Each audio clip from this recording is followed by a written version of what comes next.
जब मैं अब पीछे मुड़कर देखता हूँ तो मेरे लिए ये यकीन करना मुश्किल हो जाता है कि इतनी आम, इतनी बेज़रर चीज़ मेरी ज़िंदगी के सबसे पेचीदा, दिल दहला देने वाले और नाकाबिले फरामोश बाबों में से एक में कैसे बदल सकती है। मेरा नाम राहील थॉम्सन है।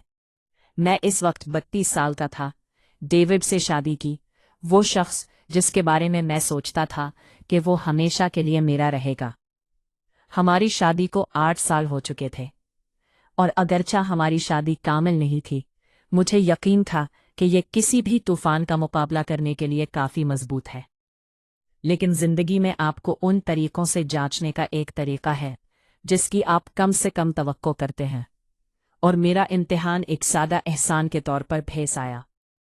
डेविड और मैं शुमाली कैरोलिना के एक पुरसुकून, मुज़ाफ़ाती इलाके में रहते थे। इसने मालियाती मुशीर के तौर पर तवील घंटे काम किया, जबकि मैं अपने घर से बाहर एक छोटी बेकरी चलाता था। हमारे अभी तक बच्चे नहीं थे, हालांकि हम कुछ सालों से कोशिश कर रहे थे। इस मौजू का कभी कभी हम पर वज़न था, ख़ास तौर पर मुझ पर, लेकिन हम एक दूसरे से प्यार करते थे, या कम अज़ कम मैंने सोचा कि हमने ऐसा किया, और मुझे यकीन है कि वक्त काम करेगा। डेविड का सबसे करीबी दोस्त माइकल था, एक लड़का जिसे वो कॉलेज से जानता था।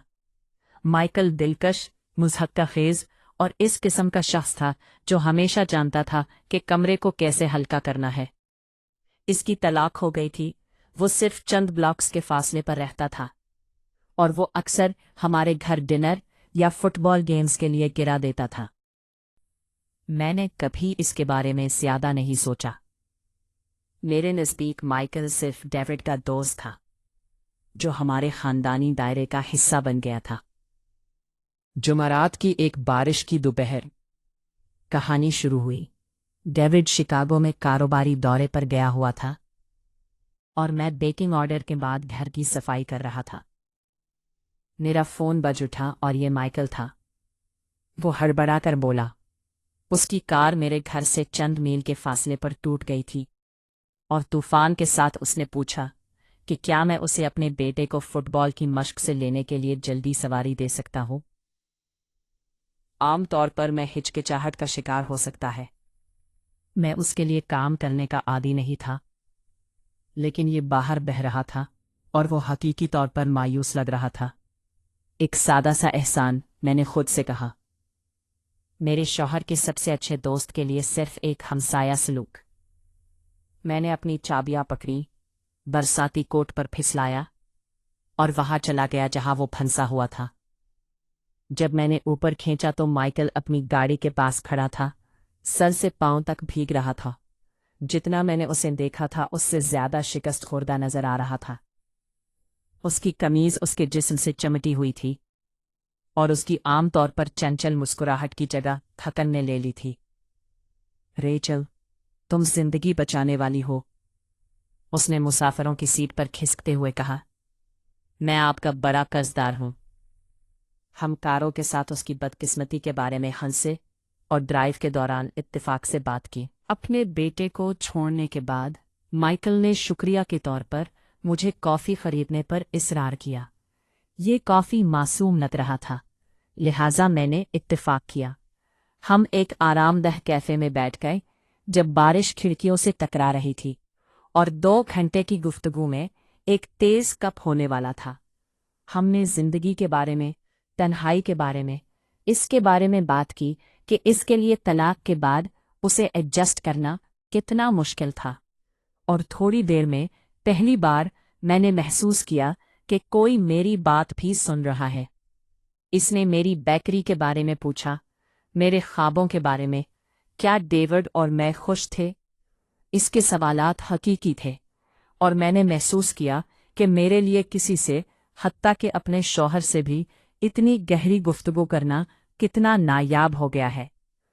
जब मैं आखिरकार घर पहुंचा तो मैंने उसे सिर्फ एक दोस्त की मदद के तौर पर ख़त्म कर दिया, लेकिन मैं इस याद को हिला नहीं सकता था कि माइकल ने मेरी आंखों में कितनी तवज्जो से देखा था, किस तरह मैंने तवज्जो की चिंगारी महसूस की थी जो इतने अरसे से गायब थी।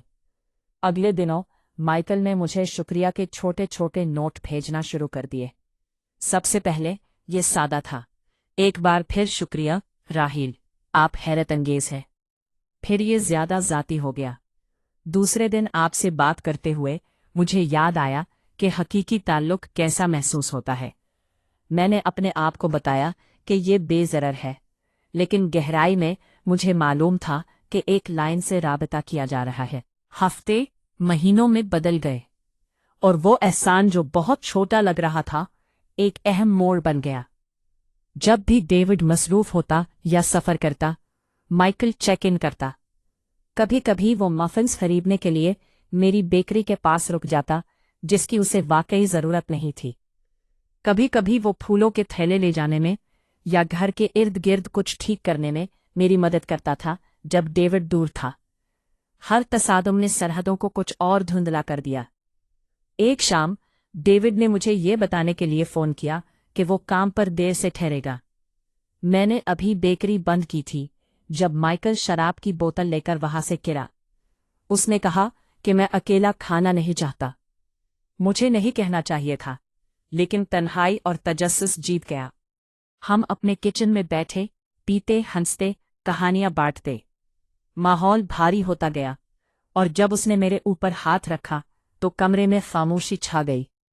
राहेल, उसने सरगोशी की, मैं जानता हूं कि ये ठीक नहीं है, लेकिन मैं मदद नहीं कर सकता कि मैं कैसा महसूस कर रहा हूं। मेरा दिल सीने में धड़क गया। मैंने खींच लिया, मेरा हाथ दूर, लेकिन उससे पहले कि मैंने ऐसी गर्मी महसूस की जिसका मैंने बरसों में तजर्बा नहीं किया था।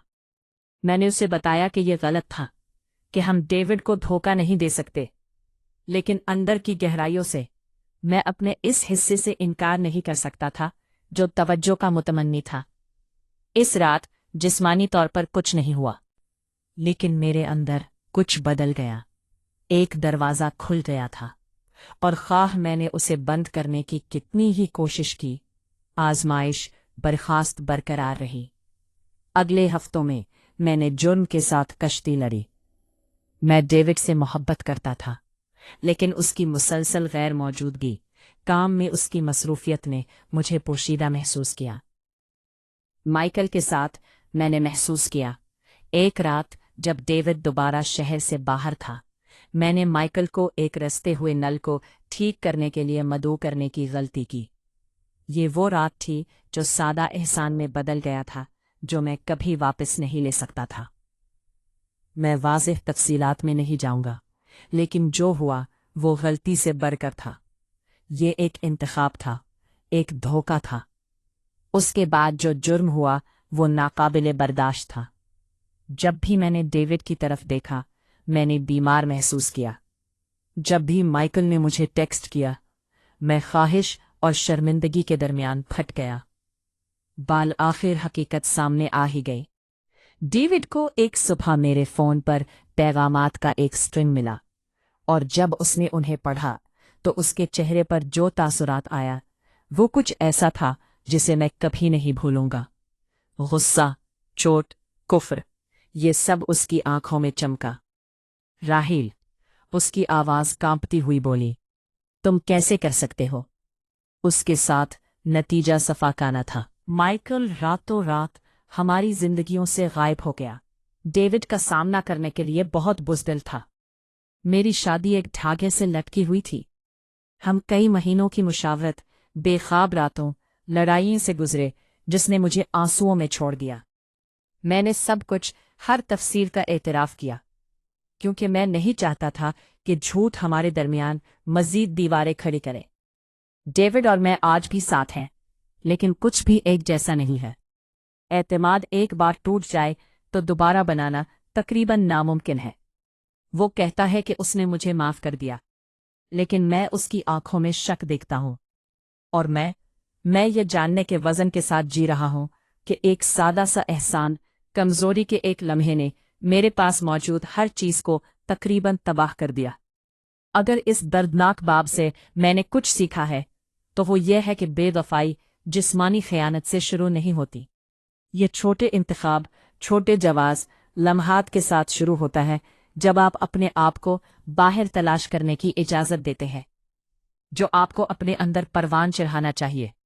मेरी कहानी ऐसी नहीं है जिस पर मुझे फख्र है, लेकिन मैं उसे शेयर करता हूं क्योंकि बाज़ औक़ात हमें शादी में जो खतरात दरपेश होते हैं वो लड़ाई या ड्रामाई टूट फूट की सूरत में नहीं आते।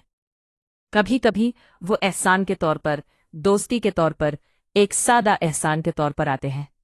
और अगर आप मुख्तात नहीं हैं तो ये एहसान एक चौंका देने वाला मोड़ ले सकता है जिसे आप कभी कालादम नहीं कर सकते।